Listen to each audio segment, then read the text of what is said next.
Hello everyone. जैसे कि आप सभी को अच्छे तरीके से मालूम है कि आंगनवाड़ी आईसीडीएस समाज कल्याण विभाग में हमेशा से अलग अलग अधिकारी पदाधिकारियों की बैठक होती रहती है। इसी के संबंध में एक मीटिंग में एलएस को निर्देश दिया गया है कि वो अपने अपने क्षेत्र के आंगनवाड़ी केंद्र से जुड़े लाभार्थियों की सूची उपलब्ध कराएं। सूची क्यों मांगा गया है इसके बारे में स्पष्ट जानकारी तो नहीं है, लेकिन कहीं ना कहीं सूची लेकर के ये वेरिफिकेशन हो सकता है कि वो लाभार्थी जिसको आप पहुंचा देते हैं वास्तव में कोई लाभार्थी है या नहीं है, या फिर जो भी योजना उसके लिए सीधे उनको लाभ भेजा जा सकता है। इसके संबंध में जो खबर है मीटिंग के संबंध में, चलिए डिटेल में हम आगे आपको दिखा देते हैं। तो सभी सेविका बहुत ही ध्यान से इस वीडियो को देखिएगा। मधुबनी के झंझारपुर की खबर है। यहाँ पर देखिए एसडीएम महोदय की अध्यक्षता में यहाँ पर मीटिंग हो रही है और मीटिंग में एक जरूरी निर्देश दिए गए हैं। शीर्षक है कि एलएस आंगनवाड़ी केंद्र के नामांकित बच्चों की सूची उपलब्ध कराए। यानी कि एलएस लोगों को निर्देश दिया गया है कि अपने अपने सेक्टर के जो भी केंद्र हैं उनसे जो है लाभान्वित होने वाले या नामांकित बच्चों की सूची जो है उपलब्ध करानी है।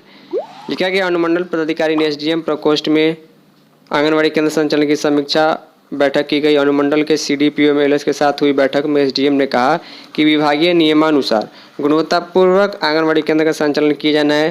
एसडीएम ने अनुमंडल के सभी एलएस को अपने केंद्र के नामांकित बच्चों की सूची उपलब्ध कराने का निर्देश दिया है।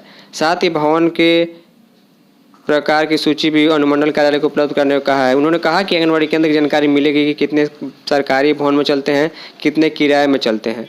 उन्होंने कहा कि आंगनवाड़ी केंद्र को विभाग की ओर से भाड़ा देने का प्रावधान है। उन्होंने कहा कि अगली बैठक में आंगनवाड़ी केंद्र के लिए जमीन को भी चिन्हित करने के बाद सरकारी भवन निर्माण के लिए दिशा में पहल की जाएगी। एसडीएम ने कहा कि एलएस को आंगन ऐप से केंद्र को भौतिक सत्यापन करने का भी निर्देश दिया गया। पिछले 6 महीने का निरीक्षण भी जाँच होनी चाहिए कि कहाँ कहाँ पर वास्तव में निरीक्षण किया गया या नहीं किया गया है। धात्री और गर्भवती महिला की भी क्षेत्र से जानकारी लेने का निर्देश दिया। रोस्टर एजीएम को उपलब्ध कराने का निर्देश दिया। खादान उठाव में गड़बड़ी की पूर्ण जवाबदेही एलएस की होगी। सीडीपीओ को अनुमंडल कार्यालय में आदर्श केंद्र चिन्हित कर उसकी सूची उपलब्ध करने को कहा। विभागीय निर्देशानुसार निरीक्षण की रिपोर्ट प्रति माह होने वाली बैठक में समर्पित करने का निर्देश दिया। यानी कि इस मीटिंग में एलएस सीडीपीओ के साथ एसडीएम महोदय ने मीटिंग की और सिर्फ जरूरी निर्देश दिए गए हैं, चाहे वो निरीक्षण के संबंध में हो, लिस्ट उपलब्ध कराने के संबंध में हो या आंगनबाड़ी केंद्र की स्थिति क्या है उसके बारे में हो। तो ये पूरी खबर थी मधुबनी के झंझारपुर ब्लॉक से। इस वीडियो में इतना ही। तब तक के लिए धन्यवाद।